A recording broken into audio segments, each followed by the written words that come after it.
Hi everyone. We are going to talk about a very burning issues and a very issue that is in the limelight for the United States of America, and that is the Greenland. Okay, so basically, if I tell you about the history of the Greenland, so it is one of the country that has is the colony of Denmark, and Denmark was once occupied or attacked by the Nazi Germany in the year 1940 at that point of time in the Second World War, and the Second World War happened in 1939 to 1945. So basically, at that point of time, it got captured by Germany. But at that point of time, Denmark wanted to get it free. So Denmark's ambassador to the United States of America had a treaty with them so that they could deploy their troops on the Greenland on the Greenland's land, and they could make the Nazi Germany troops flee from there. And the US was quite a successful at that point of time, and since then the US troops has been deploying there. They have been navigating the oceans, and they have been strategically keeping their forces at that place. So this is a little bit of history of Greenland. But why the United States of America as of now has become very ferocious and in a very atrocious kind of mood to acquire the Greenlands? So there are several factors, and I will try to list down all those factors why it is of great importance for them that the US is going against its ally, the NATO ally, because if you know, the Greenland is the colony of Denmark, and Denmark is in the Europe, and the Europe and America has alliance that is called NATO, North Atlantic Treaty Organization, in which if there is a attack on a single country, it would be assumed that an attack on all the country, and all the troops of the total countries will align together to fight that single country. So basically, it's a very hodgepodge kind of situation. But I will talk to you about the importance of Greenland. So the first is it's the largest island in the world. So basically, if you say the whole world is divided into seven continents, okay, and Arctic Ocean is one of the continent in which this Greenland island lies. So it is one of the biggest island, and you might be knowing that the island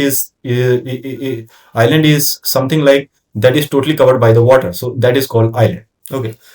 The second and the most important things for the United States of America is its strategic location. So it lies between North America and Europe. So it is of strategic importance for shipping routes, military and satellite monitoring, and international trade pathways. So what happens is that the China and Russia tries to route their ships through Arctic Ocean without get navigated by any country. And what US wants is to station all their military deployment at Greenland so that no ship could be passed through the pathways of the Arctic Ocean of the particular countries like Russia and China. So that is why it's of very strategic importance for the United States of America. That is massive ice sheets. So, it's a huge amount of pure water. So I don't know what the hell Americans will do with the pure water. They have had enough right now. So I don't think it's of a very much importance. The fourth is indicator of climatic change. So Greenland is one of the most important region for studying global warming. So I must tell you something in microbiology. If you want to study any microbiome or pathogen, so they requires a temperature that is of negative and that is of very cool kind of natures. So you could find it in Antarctica. The research centers, a lot of research centers you will find in Antarctica or in the Arctic Ocean, or particularly in the Greenland. So that kind of environment is very much important for those kind of research and development.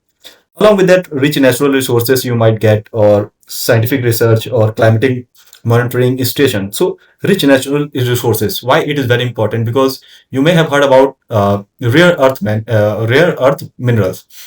It is produced by China a lot. Around 90% of the world's rare earth minerals are being produced by China, and it is used for spacecraft. It is used for making chips, and those are the future prospect of our of the world. So that's why US wants to acquire this land so that it doesn't depend or heavily rely on China. So these are the kind of things that is uh, the US is trying to think like that. Apart from that, if you talk about geopolitical issues or the implication of it on the whole world level, so you have to understand that if United States of America acquires Greenland by force or by purchasing it, and that situation would be very ferocious, where it could attack the Greenland and acquire it. Then the world order would be the world would be in a different kind of state at that point of time. How what would happen at that point of time? Then the Russia would be very much aggressive.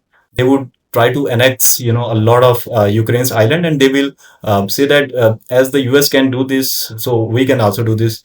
China could also, attack Taiwan, and China could also, attack Taiwan and capture the land, and they can, verify that if the other countries of the world can do, so we can do. So this is a very strategic importance kind of things. We have to wait and watch how these things unfold, and we have to try to understand how, if India has to do or India were to do these kind of situations with our neighboring countries like Myanmar, Bangladesh, Pakistan, how we can do that. Because in the future, mighty is right, and someday the India will be in the position, or some leaders will be in the India like that, who will try to acquire the land of other countries. So you have to understand those kind of things, and I think I will have made you understand about the importance of Greenland and what are the implication and complication that it could have on the world order. So thank you very much, ladies and gentlemen.